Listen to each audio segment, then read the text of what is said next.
Okay, hello everyone. Today, also on behalf of my co-authors, I would like to present our paper, Sustainability by Design. Due to the consequences of climate change, I guess we all agree we must act. And one important consideration is the reduction of individual resource consumption.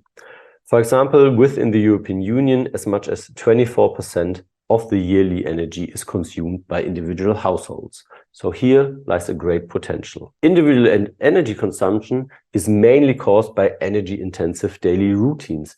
And these routines are very comfortable and hardly ever questioned. For example, taking a hot long shower is such an energy-intensive daily routine.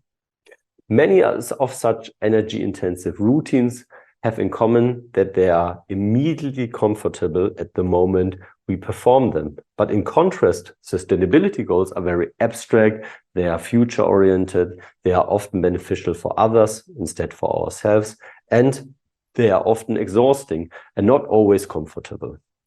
A very difficult situation from a psychological point of view. Let's say it's a real dilemma.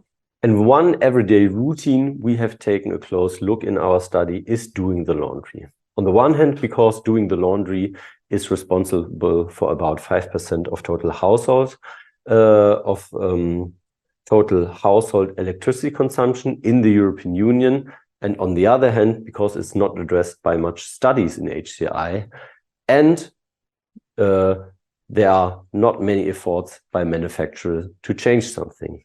The only thing that manufacturers do, they provide machines with eco-friendly programs.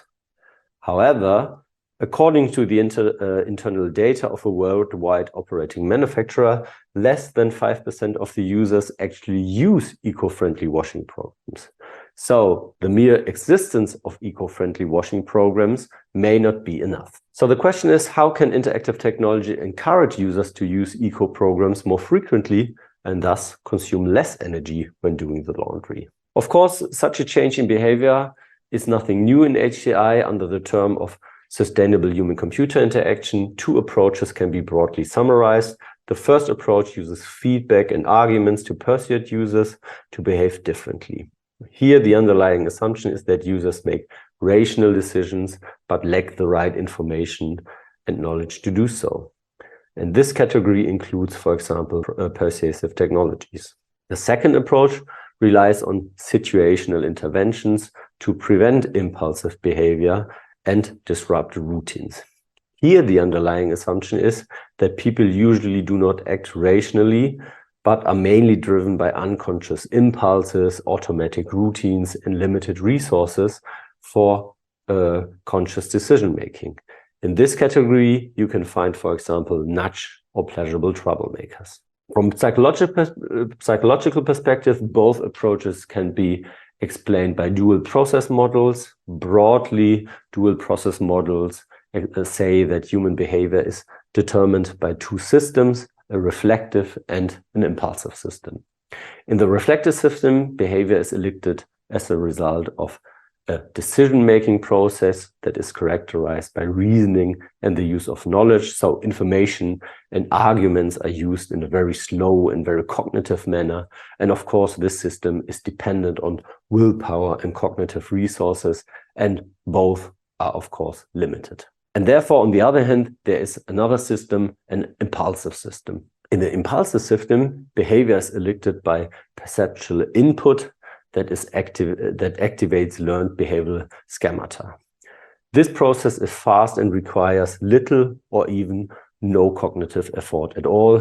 In other words, here we more or less automatically act in the impulsive system.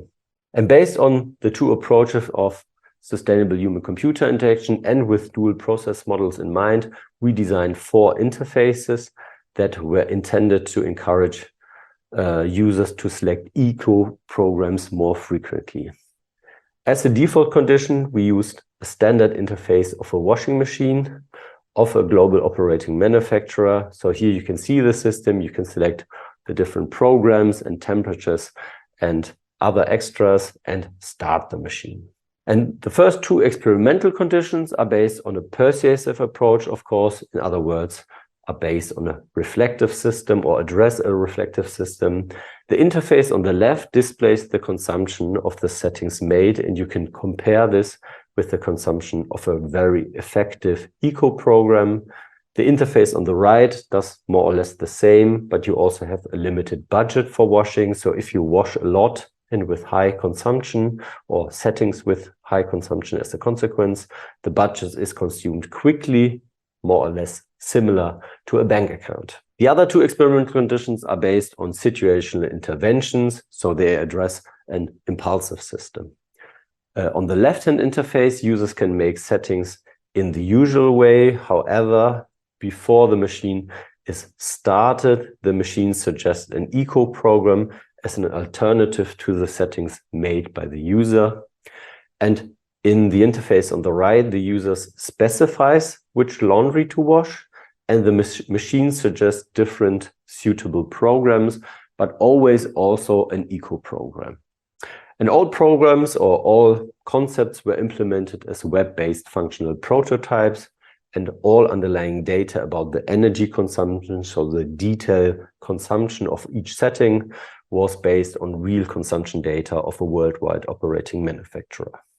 We tested all the prototypes in a study, and the aim of the study was to examine the extent to which all these small changes in the design of the standard interface can increase the individual contribution to energy savings. In the online study, 400 participants took part who were recruited via Prolific, an online recruiting platform. Participants needed to live in Germany and speak German. Participants were randomly assigned to the 5 conditions. So first, participants were asked to imagine living in a 2-person household, and subsequently they were asked to complete 2 washing tasks. The first task was washing normally soiled bed linen and towels, and the second was to wash normally soiled t-shirts and sweatshirts. Following the task, we assessed several variables such as positive and negative effect, how the prototypes were experienced, demographic data, and the participants' motivation to do something for the environment, and finally, how involved they were with the task of washing in their own household. In general, the sample was qualified for the study, and the prototypes were perceived as positive with no significant difference between all the conditions. Regarding the involvement in the laundry washing, all participants has expertise in washing and had a certain responsibility for the laundry in their household, and they were also interested in the topic. Additionally, participants were more intrinsically than extrinsically motivated to do something for the environment, and after using the prototypes, participants felt rather positive than negative. And finally, participants anticipated that the laundry would be clean after the use of the programs, and they found the prototypes suitable for daily use and felt using the prototypes as joyful. What are the main findings? In sum, our study revealed that all concepts significantly increased the choice of energy-saving programs compared to the standard interface. So in both washing tasks, the eco program was selected significantly more often with all concepts than with a standard interface. And of course, as a consequence, on average, the participants would have caused significantly less CO2 emission with each of the concepts than with a standard machine. Expect for the first washing task with the concept comparison, one of the persuasive concepts here, there were no significant results. To conclude, in general, whether with the help of information and arguments or situational interventions, with small changes in interfaces, significant savings can be made.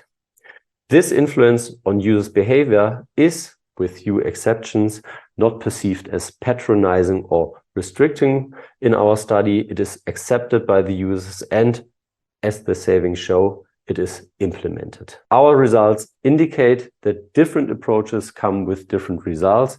So it appears that in washing the laundry, persuasive concepts are slightly less effective than situated interventions. One explanation is that users think less about details and process less information while doing the laundry. Even though the results of our study and concepts are very positive, of course, we are aware that it is only a small component of the big transformation. And instead of focusing on the behavior of individuals, we need to focus more on behavior of groups, for example. Last but not least, HCI must continue to focus on the issue of sustainability. I guess we agree more efforts are needed here. And thanks for your attention. Finally, it should be also mentioned that this work was supported in part by the German Federal Ministry of Education and Research and Miele and its Design Center. And we are very grateful for this support.